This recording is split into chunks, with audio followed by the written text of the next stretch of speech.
Alrighty guys, now to explain how the offset rocker affects the lift of the cam. Hopefully everybody appreciates this because this was a royal pain in the ass to set up. This is not how you'll test your actual lift. You'll do it with the engine assembled, with the indicator set up similar to what you see here.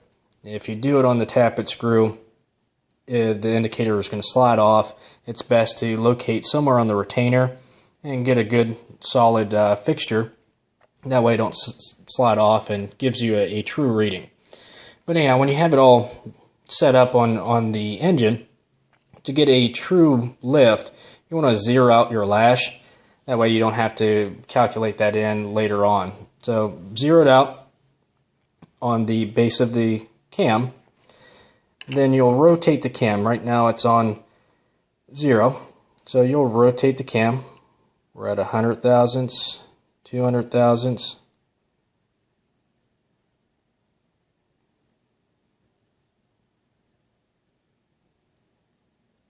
I think that's about where it's going to stop.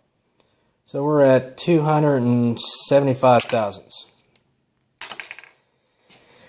Referring back to my first video, lobe lift was about 187 thousandths. Being that the rocker arm is a offset ratio, that offset ratio now gave it more lift. Just kind of roughly calculating, that's about 1.45, 1.46 to 1 ratio.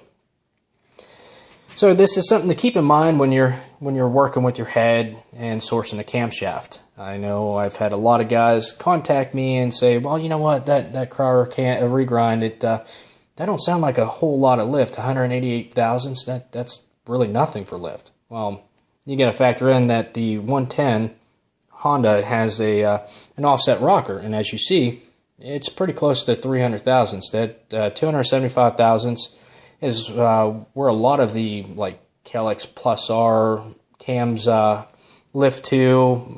The V2 heads right around that range as well. So something to keep in mind when you're sourcing a cam is to make sure you know if you're working with a 1-to-1 ratio or if it's an offset ratio, because this will have a big effect in everything.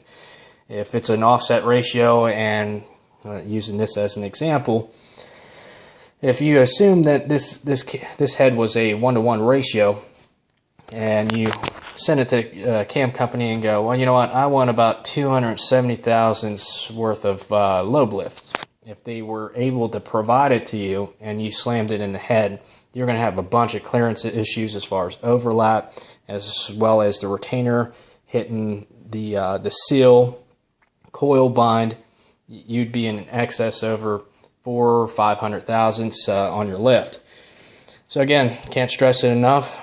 That's something that you want to keep an eye on when you're sourcing a cam, whether you're working with a head that has a 1-to-1 ratio or an offset ratio. And let the cam company know what ratio you're at. That way they can let you know as far as what your actual lobe or valve lift will be.